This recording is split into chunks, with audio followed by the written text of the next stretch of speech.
Ibu Menteri Sosial.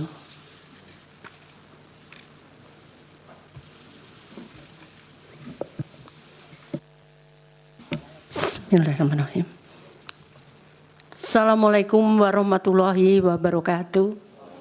Selamat pagi, salam sejahtera bagi kita semua. Shalom, Om Swastiastu, Namo Buddhaya, salam kebajikan, Rahayu. Yang mulia Ketua Bapak Soehartoyo, yang mulia Bapak Saldi Isra, yang mulia Bapak Arif Hidayat, yang mulia Ibu Eni Nurbaningsih, yang mulia Bapak Daniel Yusmik Peko, dan yang mulia Bapak Guntur Hamzah, yang mulia Bapak Ridwan Mansur, dan Bapak Ibu sekalian, Bapak Menko PMK dan Menko Perekonomian, Ibu Menteri Keuangan. Tadi sudah dijelaskan banyak tentang kebijakan anggaran. Kami langsung menjelaskan tentang program-program yang kami lakukan di Kementerian Sosial. Yang mulia para hakim, kami ingin menyampaikan bahwa tahun anggaran Mahkamah tahun anggaran 2023 anggaran Kementerian Sosial sebesar 87 triliun 275 miliar 374 juta 140.000 rupiah. Anggaran tersebut dilaksanakan melalui program perlindungan sosial sebesar 86 triliun 100 miliar 271 juta 705.000 atau 98,65%. Ini adalah bagian dari program yang tadi dijelaskan oleh Bapak-Bapak sebelumnya dan Bapak Ibu sebelumnya sebesar 496 triliun dari perlindungan sosial. Kemudian program dukungan manajemen sebesar 1 triliun 175 miliar 102 juta 435.000 rupiah atau 1,35%. Dengan penjelasan bahwa anggaran berbelanja, belanja pegawai 438 miliar 438,17 miliar atau 0,50%. Belanja barang 3 triliun 353 triliun 3,84%. Belanja modal 167 miliar 167,22 miliar atau 0,19%. Belanja bantuan sosial 83 triliun 316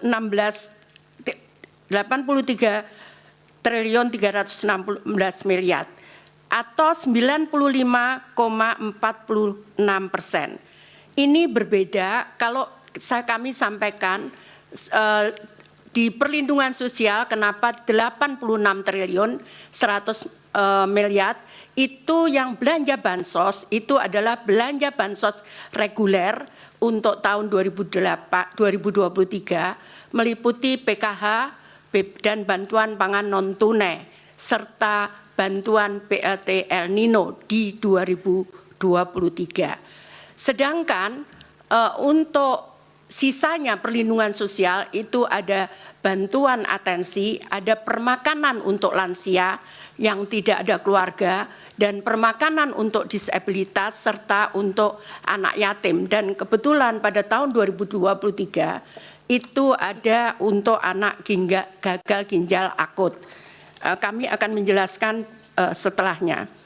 Pada tahun anggaran 2024, Kementerian Sosial anggaran dari 2023 sebesar 87 triliun 275 miliar itu turun menjadi 79 triliun 214 miliar 83 juta 464.000. Penjelasannya adalah anggaran per program perlindungan sosial 78 triliun 54 miliar 196 juta 767.000 rupiah atau 98,54% itu belanja bantuan sosial di sebelahnya yang berwarna kuning, 75 triliun, 61 triliun, 95,46% itu di luar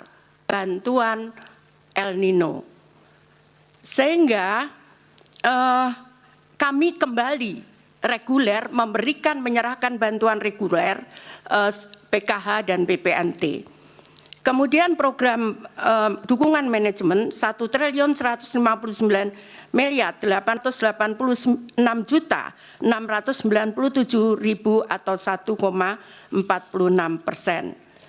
Jadi kalau kita bandingkan anggaran tahun 2023 dan 2024, tadi sudah kami sampaikan bahwa anggaran kami turun dari 87.375.374.140.000 turun menjadi 79.214.083.464.000 rupiah.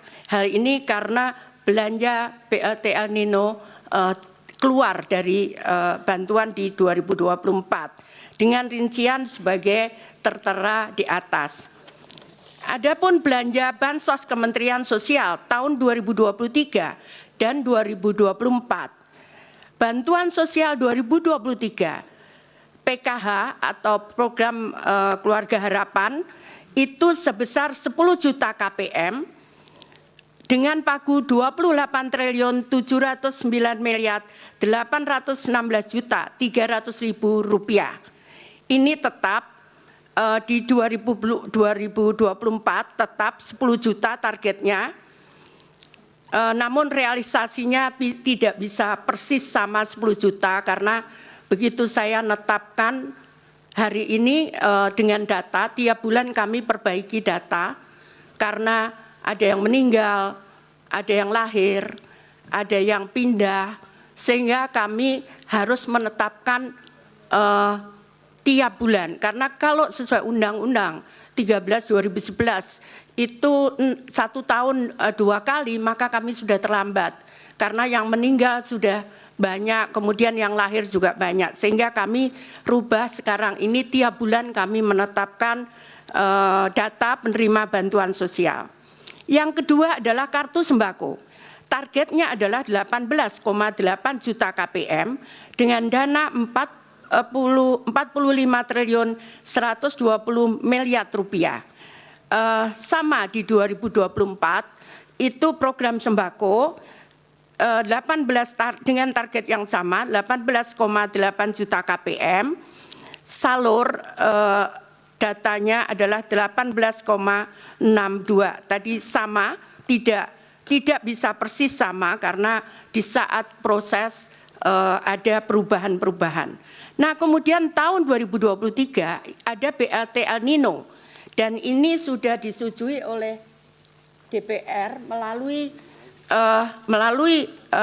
kesimpulan rapat kerja di Komisi 8 DPR RI dengan Menteri Sosial masa persidangan 2 tahun sidang 2023-2024 Selasa 7 November 2023.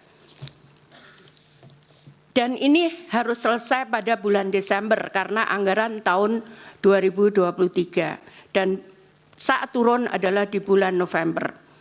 Kemudian bantuan sosial lainnya adalah bantuan untuk gagal ginjal akut untuk 326 orang dengan nilai total 17.520.000.000. Kemudian atipikal atau GGPA itu terdiri dari ini program permakanan untuk lansia 100.000 orang sebesar 552 miliar rupiah. Kemudian permakanan untuk disabilitas ini polanya adalah diserahkan kepada kelompok masyarakat, bisa RW tergantung wilayahnya. Kalau jumlah penduduknya sedikit bisa di kelurahan, dikelola oleh masyarakat, mereka yang memasakkan dan setiap hari mereka menyerahkan kepada penerima manfaat. Kemudian untuk rehabilitasi sosial, jadi atensi untuk anak yatim piatu sebesar 378.755 orang atau 454.506.000.000. Kemudian atensi untuk lansia, ini terutama untuk menolong lansia-lansia yang tiba-tiba sakit, tidak ada yang merawat, maka kami tangani dengan program ini. Kemudian atensi untuk anak, demikian pula untuk anak, ada kadang harus menutup biaya sekolah, kadang juga menutup kebutuhan gizi dan sebagainya. Kemudian atensi untuk penyandang disabilitas, ini bantuan kursi roda dan sebagainya. Kemudian atensi untuk korban bencana. Jadi kami memberikan bantuan korban bencana untuk meninggal sebesar 15 juta. Kemudian atensi untuk kelompok rentan dan alat bantu aksesibilitas untuk penyandang disabilitas, serta untuk atensi korban penyalahgunaan nafsa dan ODIF sebesar 10.000 orang dengan nilai 1.706.250.000. Kemudian pemberdayaan komunitas adat terpencil itu yang berada di terdepan perbatasan negara, kemudian terpencil di tengah hutan sebesar 2.847 KK atau setara dengan 50.860.000.000 rupiah.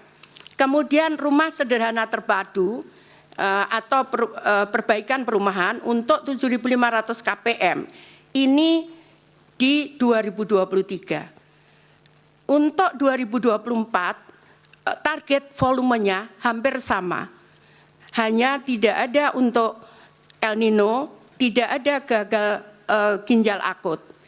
Namun ini ada beberapa, tadi sudah saya sampaikan, ini baru beberapa 6 bulan, jadi untuk permakanan sudah saya sampaikan ke Bu Menkyu. Jadi total anggaran adalah di 2024 75 triliun 616 miliar, sedangkan realisasi 25 triliun 340 miliar rupiah atau 33,61%. Jadi Bapak yang mulia, perlu kami sampaikan bahwa kami memberikan itu memang tidak boleh terlambat, karena kalau orang miskin itu dia bisa survive, kadang 1 bulan mereka tidak bisa memakan sampai 1 bulan, makanya kadang kartunya ada yang digadaikan untuk menyambung sisa hidup mereka. Sehingga kami sangat disiplin, tidak boleh terlambat untuk menyalurkan.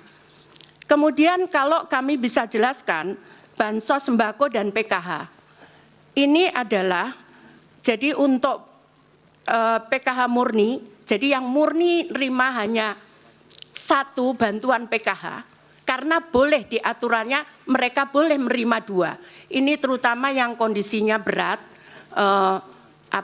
di situ ada disabilitas di dalam keluarga itu, ada kemudian atau mereka anak yatim, itu mereka bisa menerima 2 bantuan. Nah, untuk PKH murni itu ada 2.553.000 penerima manfaat atau KPM.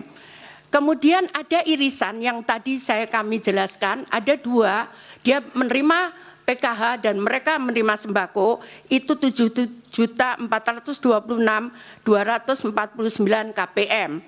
Kemudian yang sembako murni mereka menerima 11 juta, jadi hanya menerima sembako saja. 11.373.751 KPM dengan targetnya 18 juta. Jadi karena kena irisan sehingga hanya 11 ditambah 7 juta ini. Totalnya adalah 21.353.000 keluarga penerima manfaat. Kemudian proses penyaluran bansos, karena kami dasarkan pada Perpres nomor 63 tahun 2017 tentang penyaluran bantuan sosial secara non-tunai pasal 3, bahwa kami menyampaikan ke Kementerian Keuangan untuk proses permintaan pembayaran melalui rekening Kemenkyu kemudian menyalurkan kepada rekening penyalur, ini ada Bank Himbara dan ada PT Pos. Kenapa kita pilih PT Pos? Karena proses di bank itu membutuhkan waktu 3 bulan.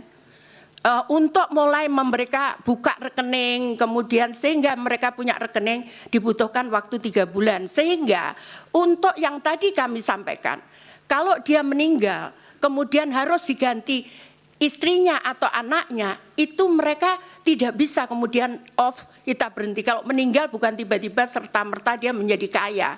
Karena itu kemudian itu yang baru-baru pengganti itu kita salurkan lewat PT POS. Ini kesepakatan dengan Wakil Menteri BUMN karena bank tidak bisa menerbitkan di bawah 2 juta, di bawah 3 bulan. Kemudian langsung masuk ke rekening KPM. Jadi bukan kita serahkan, masuk ke rekening KPM. KPM bisa ngambil di bank, di ATM. KPM bisa ngambil di saat penyaluran, tapi tetap masuk di rekening KPM. Jadi ini bukan kita berikan uang cash langsung. Tidak bisa seperti itu karena kami dasarnya adalah Perpres nomor 63 tahun 2017. Jadi langsung ke rekening, kemudian dia bisa mengambil, bisa lewat ATM, bisa lewat, ini kami sangat bermanfaat karena di beberapa daerah terpencil kadang mereka tidak ada ATM di sana, tidak ada bank di sana, sehingga PT POS yang menyalurkan mereka datang ke tempat tersebut, tapi masuk ke rekening itu, ke rekening KPM. Demikian kira-kira Bapak yang mulia, Bapak Ibu dan para